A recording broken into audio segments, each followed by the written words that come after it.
Assalamualaikum warahmatullahi wabarakatuh. Perkenalkan, nama saya Asyifa Maulida, mahasiswi UIN Antasari Banjarmasin, jurusan Komunikasi Penyiaran Islam, lokal 20B1. Sini saya akan menjelaskan sedikit tentang konstruksi sosial media massa terhadap proses dakwah.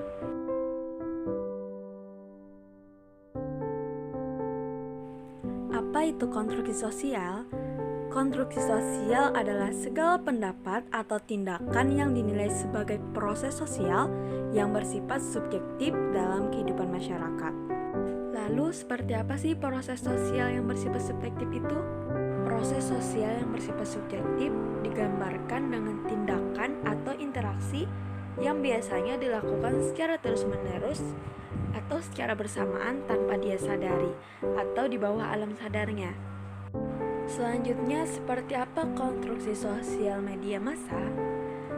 Konstruksi sosial media massa atau yang disebut dengan social construction of massa adalah cara bagaimana realitas baru itu dapat dikonstruksi oleh media massa melalui interaksi simbolis dan padanan budaya, serta proses pengembangan realitas baru.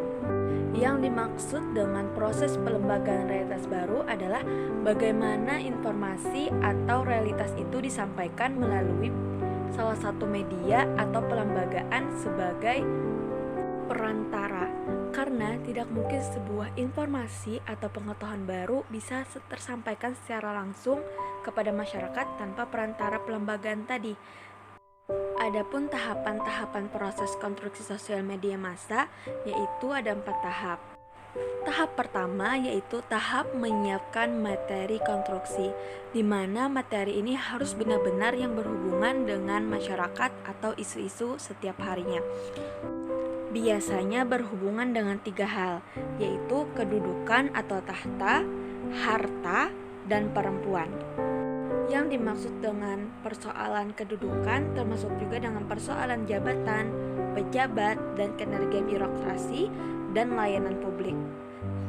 Sedangkan yang berhubungan dengan tahta biasanya menyangkut persoalan kekayaan, kemewahan materi, termasuk juga dengan persoalan korupsi dan sebagainya. Dan fokus masalah yang terakhir yaitu masalah perempuan. Biasanya menyangkut aurat, wanita cantik, dan segala aktivitas mereka, terutama yang berhubungan dengan kekuasaan dan harta. Selain 3 hal itu tadi, ada juga fokus-fokus lain seperti informasi yang sifatnya menyentuh perasaan banyak orang, yaitu persoalan-persoalan sensitivitas, sensualitas, maupun kengerian. Sensitivitas yaitu menyangkut persoalan-persoalan sensitif di masyarakat, seperti isu-isu yang meresahkan masyarakat atau agama tertentu. Sedangkan persoalan sensualitas yaitu yang berhubungan dengan seks, aurat, syahwat, maupun aktivitas yang berhubungan dengan objek-objek itu, sampai dengan masalah-masalah porno media. Tahap kedua yaitu tahap sebaran konstruksi. Selain dengan media elektronik dan media cetak, sebaran konstruksi juga dapat dilakukan dengan varian media, seperti media luar ruangan, media langsung, dan media lainnya.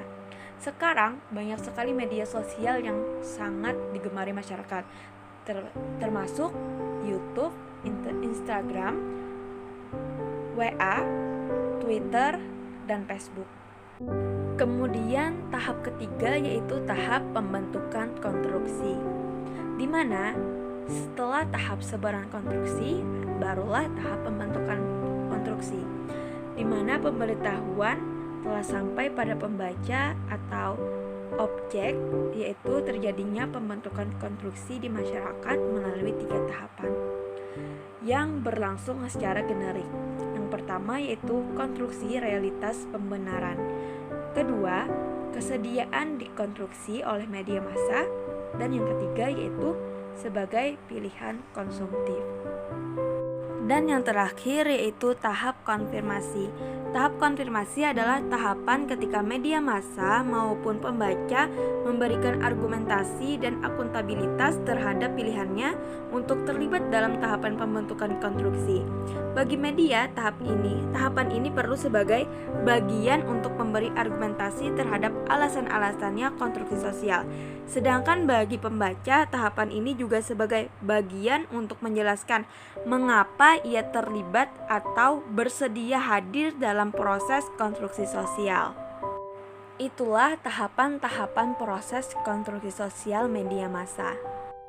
Berikut adalah gambar atau skema struktur dari proses konstruksi sosial media massa.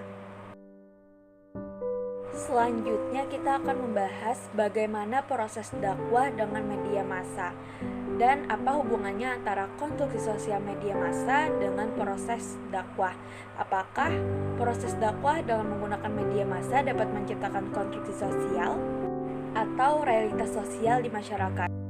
Ya, proses dakwah dengan media massa bisa menjadi realitas sosial yang dihasilkan melalui konstruksi sosial media massa.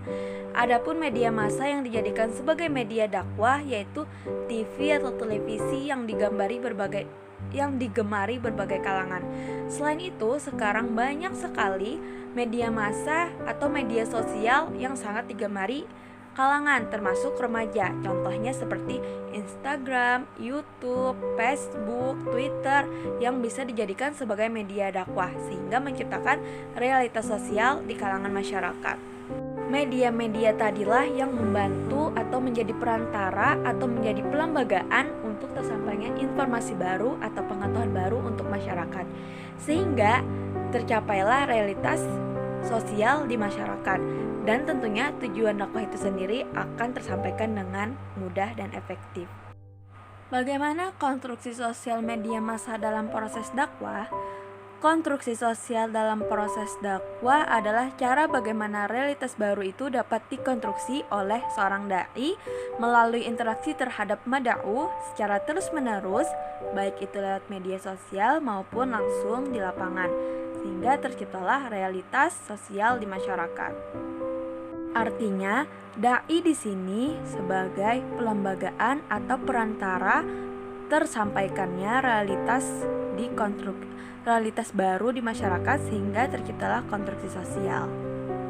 Pembahasan selanjutnya yaitu tentang teori pendekatan konstruksi sosial yang bisa dijadikan atau digunakan dalam proses dakwah. Yang pertama yaitu eksternalisasi, yang kedua objektivasi, dan yang ketiga internalisasi. Dan ketiga proses ini terjadi dimulai dari tahapan menyiapkan materi, tahapan sebaran, tahapan pembentukan, dan tahapan konfirmasi. Seperti yang telah saya jelaskan sebelumnya, bahwa materi yang disampaikan itu harus benar-benar jadi fokus pembahasan di masyarakat atau isu-isu yang terkait di masyarakat seperti kekayaan, tahta, dan wanita.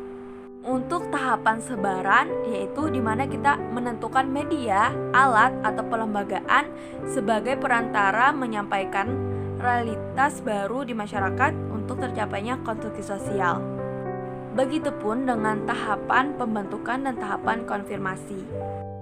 Adapun keuntungan dakwah dengan menggunakan media massa adalah bahwa media massa menimbulkan keserempakan.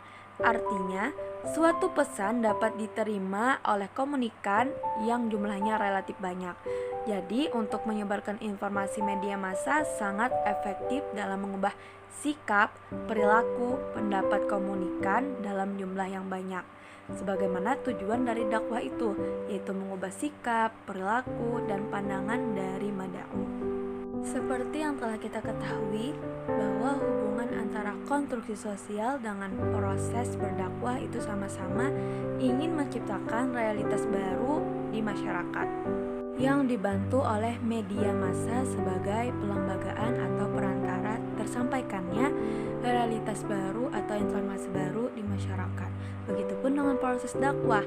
Jadi proses dakwah itu akan lebih efektif jika kita menggunakan konstruksi sosial media massa sebagai media dakwah.